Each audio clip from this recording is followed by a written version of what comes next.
Welcome to the Transnet podcast on the sidelines of Mining Indaba 2024. We've had an amazing couple of days, and I must say that the people before you, sir, have really shared and given so much more than what we thought, and I know that you will do just the same. You'll do this justice, because I think it's an opportunity for people to get to understand different portfolios within the business, but also for those who might see it externally to get to understand the inner workings of Transnet and its different ODs. Today I've got Mr. Anthony Ngcezula, the General Manager for Commercial Services at TNPA. Sir, how has your Mining Indaba experience been? It has been absolutely wonderful. It's my second time here, and I think this year I'm spending it for value. Last year I was just learning the landscape, the ropes. But I think this year I'm beginning to extract a good value from the Mining Indaba. That's brilliant. Now, let's maybe jump into your portfolio. Give us an understanding of your portfolio and how it fits into, firstly, TNPA, but also into the greater organization. My portfolio is that of commercial services, and there are two important units within it. One is the real estate, which is the property portfolio. This is property in the port. Yes. And this is really managed under what is called the Ports Act. It's port land, which according to the law, you cannot sell. It will forever belong to the government. There's also new business that is bringing in business that is going to operate on that land that is within the port precinct. So as you can see, the two are very much related. So that is my space. Now let's maybe jump into your space. Transnet and by extension the government is investing a lot of money into property at the ports, and also bettering the ports, upgrading, maintaining the ports. Maybe give us an understanding into how how we utilize our property at the ports, and what are we trying to effectively get right at the ports going forward? All right, thank you for that question. It's extremely important, because in this space we talk about the optimal land use, meaning that in the port we have precincts. We divide our land inside the ports according to precincts, and those precincts is you are grouping together business operations which are interrelated, ones that actually feed from one another. Yeah. They have to be in close proximity. It helps in the value chain itself, and secondly, it also helps us to ensure that the land is used optimally, and the rental revenues that we actually get from the land are one that will contribute towards the financial sustainability of not only TNPA but also Transnet. I think in the past we have been having land parcels which have been vacant for some time. Yeah. And that is just money sitting there, not being collected. Yes. What we're trying to do now is to make these land parcels attractive to the market. Therefore, we've come in with a new strategy of ensuring that we develop the top structures ourselves. Yes. In the past, we used to say, we'll give you the land parcel together with the infrastructure, that is water, electricity, and all of the roads and all of those things. But now we've moved a stage further to say we will be able, as TNPA, to offer the top structure, which is more generic. Yeah. And as a tenant, when you come in, what you would do is to really fit things inside that warehouse for your operations. Yes. It means, therefore, by doing that, we're lowering the cost of doing business. Yes. That is one. And two, you are making it possible for new entrants to come in the port.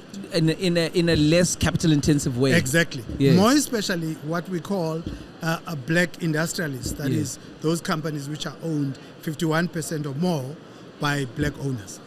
Now, let's move a little bit more into that. Let's move into the commercial side of your portfolio.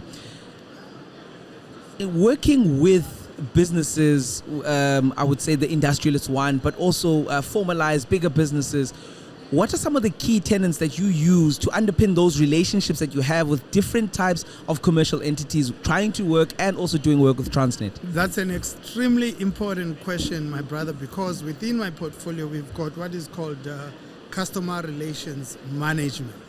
And what we do is we do what is called customer segmentation.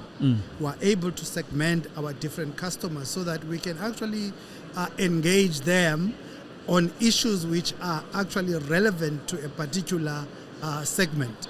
We have what we call B2Bs at times, business to business engagements. We also have one-on-ones on a monthly basis with our big clients to ensure that they communicate to us what they would like us to assist them with, so that they are satisfied as customers with the service that we give them. Two-way. It's a two-way. By that, we ensure that we are going to retain our customers, and in addition, we are going to attract more customers, because sometimes people use the word of mouth to talk to each other. I've had a great relationship with Anthony, and exactly, you should definitely talk to him. With TNPA, yes. Please, that is the place where you can actually operate your business satisfactorily. Let's move more into digitization. I think it's we have to kind of speak about that, because businesses have to embrace digitization, but also start to pioneer it, because in different aspects and areas, TNPA and by extension Transnet is a very important player when it comes to digitization, because when you lead, others will follow. So what are some of the digital trends that are taking shape within that organizational division, but also how is it helping the greater business? What new things are you doing from digital and tech? I agree 100% with you. We've got, as part of the TNPA strategy, something which is called the digitalization of the port. For us, that is a business imperative, because the world out there of business is changing. Yes. If you do things quicker and you've got a number of touch points, more especially for customers, your engagement with customers becomes that much more instant. You get instant feedback instead of the lag or the waiting time. Yes. Coming on the side of the customers, we are increasing the touch points. We're using apps.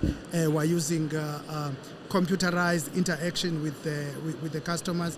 Our customer call center is becoming digitized, where a customer is able to, alternatively to speaking to a person, you are able to actually use artificial intelligence to be able to put in your query, and that leads you different steps where you can actually get the answers that you need. That's on that side. On the leasing side as well, we're trying to automate our leasing process through the SEP. Yes. Our SEP module is being revamped at the moment to ensure that our leasing moves away from what is called paper-based leasing. We're going more towards automated leasing, where you will be able to fill in your lease application online without writing things down and posting them to us. You just fill it online, and then you just append it and you send it to us. We're ready to go. You'll be able to even sign online. We're just making sure that there are protection of people's signatures and so on. This will make our business much quicker, swifter, responsive, and it also contributes to revenue, because the quicker you turn around an application process in a lease, when a new lease comes in, more especially if it's a customer who has been there, it comes in with added revenue, because there are escalations which are going to be affected on that lease, etc. So let's look, whenever we talk about property and new property specifically, we talk about sustainability a lot, we talk about the environment a lot, and I know that because you are working very much close in terms of, as TNPA, with environmental, because you're working with the land, how are you dealing with the new regulations that that stipulate that you've got to treat the environment a bit better, you've got to treat property a bit better, etc.? What are some of those, and how are you working to make sure that you stay on the right side of those? That's a very good question. Again, issue of sustainability in the built environments are very important for us. As you know, in the port system, the issue of environment, we've got a whole unit called SHEC. There are a lot of environmental laws and regulations that we have to comply with as a unit. However, not only that, it's not compliance for compliance sake. Yes. We're getting into the space where we are really entertaining submissions of designs which are called green. Yes. Where the design of a property will contribute towards saving water, towards saving electricity, etc. Grey water systems. Exactly. To us, that is extremely important, because what it does for the client, it also brings down what you will call the overheads, and also for us, it contributes to what is called fighting water scarcity and all those kind of things. So we are very much in tune with the requirements of greening our property as we move ahead. And in some of our strategies, whenever we look at our SWOT and our PESTEL, we always include issues of ensuring that our business complies with regulations around environment and sustainability. That's amazing. That's brilliant. Now, obviously, to export products, we need ports that function really well, but we also need ports that are planned really well, etc. I want you to maybe give us an understanding where that intersectionality starts to happen or occur, where your services impact, for instance, a mining industry, right? We're at Mining Indaba, where to say we're planning a new port, for instance, a new manganese export port. They've got to start with you. They've got to say, how do we plan this? How do we make it sustainable, etc. Where do we find that intersectionality of what you do and your portfolio and the greater business of trying to move freight effectively? Exactly my point. The way we come in is twofold. One is direct and two indirect. Directly, we've got a planning division at TNPA that actually looks into port plans for about 10 to 20 years. That you can only do by kind of doing your market research and checking into how much the volumes of the different commodities will be going up in the next few years. Demand projection. Exactly. And check if the port will be having capacity to handle those volumes. And based on that, then you are able to plan into what kind of infrastructure do you need at that particular port, right? That's when then you will decide on where I come in. You will take out what is called a request for proposals. Once you establish whether we will be needing an additional terminal. Expansion, new terminal, a new berth, etc. Exactly my point. You go through a request for proposals where different companies will submit what their proposal is, and you look for one that is viable, and one where people dynamic as well. People have got proven record of doing this. Issues of sustainability, issues of really contributing towards the national development plan, like skills, labor enhancement, bringing in the youth, localizing the operations and all of those things. So it becomes important directly in that way. Indirectly, there is something which is called back of the port operations. With more volumes, you might need certain spaces where you store things before they move into the ship. Or you store things after they are offloaded from the ship. Understood. And then you're going to need maybe big warehouses where you store these things. That is where then... Or handling facilities. Exactly. Those handling facilities I was talking about, those are the warehouses that we bring in. If, for instance, it's a cold storage facility, you need to ensure that whatever is going out of the country, while it is in that cold storage facility, it not only meets the standards of South Africa, world class, but the standard of where it is actually going.